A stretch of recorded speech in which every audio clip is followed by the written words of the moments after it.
That guy personally didn't even think Israel was doing a genocide. His fucking organization that he started has called Israel an apartheid state since 2021. You understand? And he still on October 7th was like, no, Israel has a right to defend itself. What we will get to now is Fareed Zakaria, who talked to Aryeh Neier, a giant in the world of human rights, who literally is a Holocaust survivor. It's a tough week as the International Criminal Court requested. He created the Human Rights Watch. Let's take a look at what he had to say about Israel's actions. Arrest warrants for 3 Hamas leaders and for Israeli Prime Minister Benjamin Netanyahu and his defense minister Yoav Gallant. All of them responsible, its chief prosecutor Karim Khan said, for crimes against humanity. The International Court of Justice, a UN body also based in The Hague, said Friday that Israel must halt its offensive in Rafah, although its decisions are not binding, of course. That ruling was part of its ongoing hearing on whether Israel is guilty in its war on Hamas of genocide against the Palestinians. My guest is Aryeh Neier. He is a giant in the world of human rights and a survivor of genocide himself. He was born a Jew in Nazi Germany. He and his parents escaped Berlin 2 weeks before the start of World War II. He went on to study at Cornell and then to co-found Human Rights Watch. He was at the forefront of the movement to establish the international tribunals, which eventually became the ICC and the ICJ. He's also the former head of the ACLU and the author of many books. He wrote a powerful piece in the New York Review of Books this month on the situation in Gaza. Thank you for joining us. Very glad to do it. Your name, Aryeh, Yes. is Hebrew. It's a Hebrew name. It means lion. Why did your parents give it to you? Well, my parents were Zionists, and they wanted to give me a Hebrew name, even in Nazi Germany. All the time you were head of Human Rights Watch, you, I think, only one time accused a country of genocide. Yes. Saddam Hussein's Yes. attempt to eliminate the Kurds. The Kurds. So when you say in this New York Review of Books piece that you have concluded that Israel is guilty of attempting genocide, Yes. that's a very... I can't believe that Fareed Zakaria, a brown guy, has another Hamas supporter on his channel. CNN basically also overtaken by Hamas. That's right. Classic Hamas supporter, dude. Really fucked up, you know? Wait, I'm hearing that you're saying you're telling me that he is a Holocaust survivor? very heavy charge. Yes. What is the principal reason you say that? Well, first let me say that when the South African case charging genocide was initially brought, I was not one of those who endorsed South Africa's argument of genocide. I didn't endorse it because I thought Israel had a right to retaliate against Hamas, and I thought Israel had a right to try to incapacitate Hamas so that it would never be able to do anything like that again. But I was disturbed by some of the actions of Israel, by the use of very large weapons, 2,000-pound bombs, which are utterly inappropriate in a crowded urban area. A bomb like that can kill somebody 2 football fields away, and using bombs like that was inappropriate in the context of Gaza. But still, I didn't think that Israel was engaged in genocide just because of the effort to retaliate against Hamas, even though I thought Israel went far overboard in the way of its retaliation. So what changed your mind then? What changed my mind was that over a period of time... I don't care how long it took for him to arrive at this conclusion. Okay, you need to understand something very important. It doesn't matter. Don't say I do. Shut up. Shut up. It's good. It's good for someone like this to be able to change their minds. What are you talking about? It's incredibly important for someone like this to change their minds. What the fuck are we talking about? What are you doing? Are you gatekeeping like people expressing anti-genocidal sentiment. What the fuck is wrong with chatters, bro? Israel has obstructed the delivery of humanitarian assistance to Gaza. And those who have been most severely victimized are not the members of Hamas.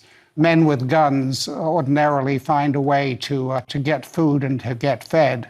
But it is young children who are most severely damaged by malnutrition and who will either starve to death, or if they survive, they will be diminished for the rest of their lives, diminished physically and psychologically by the severe malnutrition they are enduring as children. And I thought that severe obstruction of the delivery of humanitarian assistance amounted to genocide. The Israeli case is multifold, but let me suggest one angle that I've heard people take, which is in the beginning, there was a kind of Israeli rage. And there's that famous quote of Defense Minister Gallant. He says, "I have ordered a complete siege on the Gaza Strip. There will be no electricity, no food, no fuel. Everything is closed. We are fighting human animals and we act accordingly." But that over time, they did start letting food and fuel in, and they have not, there might have been a period where they said and did things like that, but that was brief and it has ended. The amount of food and the amount of water and the amount of fuel they have allowed in is entirely... Yeah, Fareed Zakaria is a piece of shit, by the way. You know how I said, like, oh, sometimes journalists will do this thing where they, like, ask a leading question or ask a question that seems like crazy, specifically to draw out a response from their, the person that they're interviewing. I wouldn't say the same thing for Fareed. I think he is a piece of shit. Inadequate to deal with the more than 2 million people who live in Gaza. And the USAID administrator, Samantha Power, testified before Congress that famine had set in Gaza. The head of the UN World Food Program has said that full-blown famine. That's Cindy McCain, by the way. Also, remember when I told you that, like, all of this stuff holistically works in one direction, which is to apply additional pressure on the state of Israel? Every little thing, every little step in the right direction, okay, plays a major role in many instances in ways that you can't even comprehend. Okay? Very important to consider. Like this interview being aired on CNN, unheard of, unimaginable. That guy personally didn't even think Israel was doing a genocide. His fucking organization that he started has called Israel an apartheid state since 2021. You understand?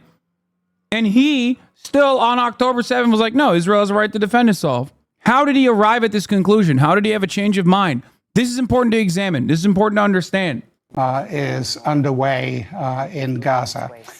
Destroying the farms, destroying the greenhouses in Gaza, killing a large number of aid workers who were involved in the distribution of food, challenging the ability of the UN agency that has been principally involved in distributing food to continue that activity, and persuading the United States and other governments to cut off funds from that agency. All those things have had a cumulative impact on the availability of food and water and electricity and medical supplies in Gaza.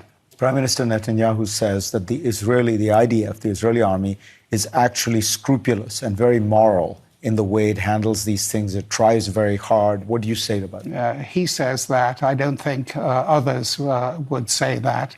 At this moment, there are settlers in the West Bank area who are interrupting trucks taking humanitarian assistance into to Gaza. They are attacking the truck driver, spilling the contents of trucks carrying humanitarian aid. The Israeli defense forces have not intervened in order to prevent the settlers from engaging in sabotage of that sort in delivering humanitarian assistance. The Israeli Defense Forces have aided the settlers, and a very large number of Palestinians in the West Bank have been killed in the past few months, often with the Israel Defense Forces either standing by or directly participating in attacks on Palestinians in that area. There are Israeli officials and people who feel passionately on the subject who say the reason these warrants are particularly unjustified is because Israel has a process, a judicial process, to look into abuses of its army. It's a democracy. The statute for the International Criminal Court is based on the principle of complementarity. Complementarity means that if a government actually, in good faith, conducts an investigation itself of abuses that have been committed and takes action itself to punish those who may have been engaged in abuses, the ICC should step back. But in the case of Israel, there is no indication that there has been any effort by the Israeli authorities to conduct an investigation of the abuses committed in Gaza. Do you think in the past have they done it? Do you have confidence in the Israeli system? No, I don't have confidence in the Israeli system. There have been many abuses over the years, and there has not been appropriate investigation and punishment of those who have been responsible for abuses. Prime Minister Netanyahu says that this prosecutor is anti-Semitic and is feeding anti-Semitism. You know, the use of the term anti-Semitism to attack those who criticize Israeli policies degrades the concept of anti-Semitism. Anti-Semitism has been a great scourge, but it doesn't insulate the... I want all of my fucking psychotic naysayers to basically tell exactly the same shit that they've been telling me to this guy who is saying literally verbatim the things I've been saying since October 7, mind you. What's the problem? Is it because I'm the one who said it and your favorite content creator despises me? Is that what it is? Or is it because I was right too early? If you said this shit 5 years ago, you'd be called a Nazi. That's interesting that you're saying that, because I did say this shit 5 years ago. I said this shit 10 years ago too. So, you know, you can go and find old videos of me saying exactly the same shit. And also, people have been saying that I've been anti-Semitic for, never to this degree, but people were saying that even back then, because it's always been the same fucking anger and the same response. Israeli government from being held to the same standards that other governments have to be held to around the world. The Israeli government has been very comfortable with certain anti-Semites. Prime Minister Netanyahu, for example, has cultivated a relationship with Viktor Orban, the Prime Minister of Hungary, and I think it's appropriate to consider Orban. Youngest HasanAbi head on Fareed Zakaria. We should do a compilation of my takes side by side with this shit. Bro, this is literally verbatim. An anti-Semite, but to charge the International Criminal Court with anti-Semitism is, I think, absurd. For you, as somebody, a Jew who escaped Nazi Germany, this must be, it's a weighty charge to accuse Israel of genocide. It's a terrible thing to accuse anyone of genocide, but it's a more terrible thing that genocide should take place. In my view, Jews are only going to be safe if everyone's rights are respected, and the rights of Jews are respected along with the rights of everyone else. Aryeh Neier, at 87 years old, you're certainly still going strong. Thank you very much.